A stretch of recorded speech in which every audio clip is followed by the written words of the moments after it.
Seriously, if you've never cast for that long, you cannot appreciate how much your voice gets wrecked after 4 days of casting. Mm. I can imagine that. So in this game we do have Druid's WonnaPlay. I'm just gonna call him Wanna, because you know that's just a cool name to call somebody by. He's spawning on the top right location here on Daybreak. His opponent is going to be the Blue Zerg Marcelvk, spawning at the opposite side, of course, diagonally, because this is only a 2 spawn point map. WonnaPlay going for a Forge Fast Expand build, scouting straight after the pylon. Now, compared to, you know, Wings of Liberty, a lot of early to mid-game shenanigans can go down from either side. You know, Protoss have that Mothership Core, which allows them to be way more aggressive early game without fear of losing their army. And Zergs, I have seen taking quicker gases, delaying layers a little bit, making a lot of aggressive moves in the mid-game, delaying the Protoss, hitting him really hard. So, I don't know what's gonna happen. Well, it's the sort of thing which, I mean, the big thing is whether a Protoss player wants to be offensive or defensive, and it's why the Mothership Core is such a great unit, is because ultimately you can be offensive, as you mentioned. You can mass recall if you need to. You've got Time Warp, which not so much against versus Zerg, but against Terran, that's really effective. Or you can be really defensive. You can take a really greedy third base, sort of 7 minutes-ish is not uncommon. Chuck down immediately a very, very nice photon overcharge should anything go wrong, and then you get up to 3 bases, and just as we all know, a 3 base Protoss can do everything. And judging by the fact one has taken that natural so early, I think this is looking pretty good. Yeah, the Nexus is already ahead of the hatchery. One is doing a really nice job of delaying the expansion from going down, but Marcel plops down the hatchery at his third location. He actually sent 2 drones down straight away, and he even saves the probe, and he's getting out of there immediately. I wonder if he will rescout if that. Yeah, he's trying to come back to rescout if that hatchery is going down. Which at this point in time it is not, as Marcel is investing his money into Queen and Lynx. Those Lynx, of course, should find that probe. There we go. They should do. Yeah, they'll find it, and then they do spot it. Now, the thing with getting these 2 Lings out is you've got to do it, because ultimately there's so many places you can get cannon rushed here that if your opponent had gone for early forward, you could be in some real difficulties. But as we're seeing for the moment, Wanna, he's just happily going about his normal business. So is Marcelvk. He's getting up those 3 hatcheries nice and quickly. And I think this is the sort of build which is going to get more and more common. And the only reason you wouldn't get this 3rd hatch so fast, and the only danger really in Markel's play, is that ultimately if you come in and scout, a lot of Protoss players are favouring a 1-gate expand with an early Mothership Core, which if you take that 3rd rather than your natural, you can be in some serious issues. You can, because what I have seen the Protosses do a lot, they just move out with a Zealot and 2 Stalkers, for example, when they do a Gateway Expand and a Mothership Core. And then what they do when they arrive at either the 3rd or the natural, they just target fire down the Queen. It only takes a couple of shots from the Stalkers to hit the Queen, and then the Gateway army can just focus on defending versus the inevitable Zergling defense. But the Mothership Core, since the Queen is already damaged, can take her. Down, and that way you lose injects, you lose larvae, you lose potential, creep spread, etc., etc. And when all is said and done, the Protoss just recalls out of there. So yeah, it's like I said, the plays are being very aggressive in Heart of the Swarm so far, and I like it. It's more dynamic. It's not as stale as it used to be. Well, I was talking to Snoot at the weekend, actually, when he came up against a lot of good Protoss players, and the one key thing that he was saying is that Zergs have to be more aggressive, because gone are the days where you could just go Broodlord Infester.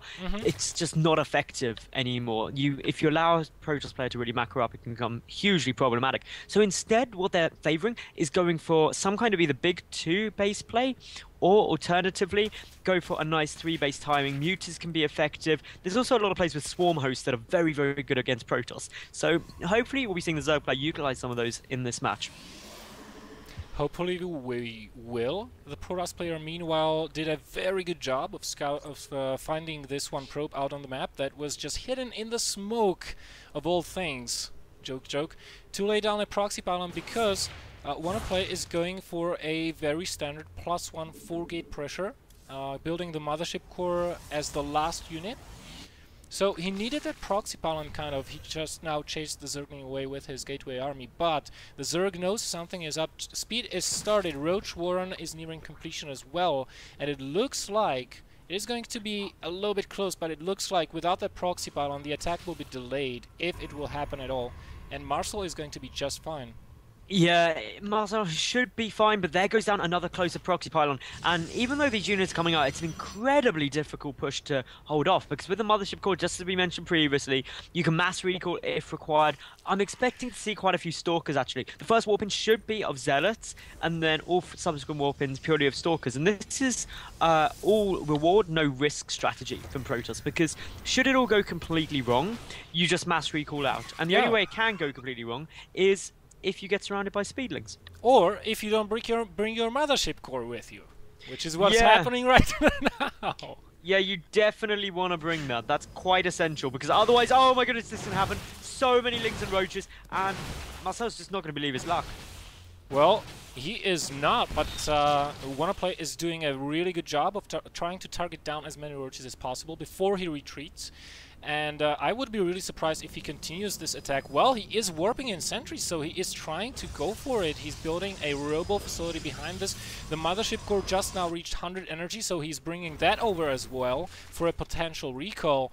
And, well, 12 Roaches about to pop, so I don't know. There's just not enough energy on the sentries, which have just been freshly warped in, to really manage the movement and positioning of this army. And I don't think this will do all that much on the Protoss side of things. This can go horribly wrong for him.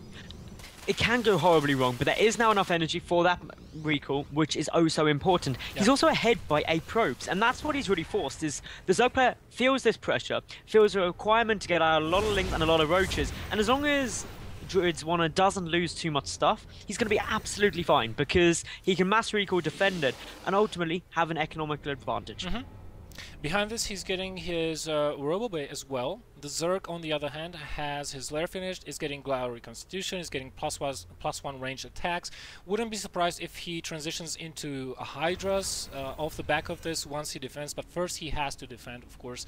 And, yep, just was thinking about it just now. When will the Protoss player put down his third base, and it will be on the way very shortly. Meanwhile, Marcel is driving the Protoss units back. Clutch recall there before those units take any damage whatsoever. Recalls back to his natural, and now has to get ready for the inevitable coming counterattack. Nice deny of the third by Marcel. Now, this push is quite nice, but an awful lot has been committed to it. If we look at this being as an 11-minute push, look at the drone count, only 42 out on the field at the moment. And compare that to some, say, obviously Stefano, for example, he'd be maxed out at this point. Yep. And that's where, because these units were first so early by Wanna's pressure, there just wasn't enough droning. So the Zerg player really desperately needs to get a couple more rounds of drones out. Even though he's taking a 4th base, he's not saturated at his 3rd or his main. Yep, he is not. And I imagine for a couple more minutes, like you said, he'll be just pumping out drones and trying to tech behind this, and then use those stockpiled larvae to mass an army that hopefully will be able to deal with the Protoss forces. He is getting a Hydralisk then to achieve this, but look at this. Marcel already anticipating that, has the Colossus transition ready. He's putting down more gates as he prepares for that econ boost from that 3rd base once that finishes. I don't really believe it will get denied or killed by the Zerg play, because there will just be enough Colossi out by the point the Zerg might want to try an attack to defend versus that just handily, and the Mothership Core has not expended any amount of energy, maybe one time warp, that one recall. Yep. That one recall, but otherwise is almost at 200, couple more minutes, and it will be just a full-fledged fighting unit, so to speak, or, you know, spellcasting unit, support one. Yep, it's all looking really good. Marcel, he's also getting up the Infestation Pit, almost certain to be for Swarm Hosts, just because they're so effective against Protoss. Even with Colossi out, you need a good number of Colossus to be able to effectively deal with a wide range of Locusts. Also, it means that you can start looking to get out, obviously, Tier 3 tech, which a lot of Zerg players are actually favouring Ultras against Protoss, especially if they get a couple of Infestors in the mix as well. And Vipers as well, incredibly potent, just being able to abduct on those Colossi into the Roach Hydra mix. Look at the control by WonnaPlay. He he is controlling and positioning his Protoss army really, really well. He knows he has 2 Colossi in there, and he has to be really careful not to get surrounded, backing off instantly when he sees the Zerg making an advance. And, well, he's just being so cautious, so meticulous. Twilight Council just now finished, so he can continue his upgrades. He's getting Blink as well. The Hive is on the way for Marcel, but his time is running out. He's on the clock. He cannot afford to lose this army, but I think that this army will die. Look at the Protoss go. Oh, those force fields are absolutely perfect. A double time warp as well. This is exactly the sort of engagement that Wonna wanted. As we can see, those Colossi just raining down the laser beams from the back, and this Zerg force just absolutely melted there. It's worth noting as well, the upgrades were actually in Marcel's favor, but just not enough stuff and nothing to deal with these Colossi at the back. And to be honest, Valinor, this is really a tough spot. This is a tough spot, and well, there's the GG. Not only a tough spot, but a GG as well.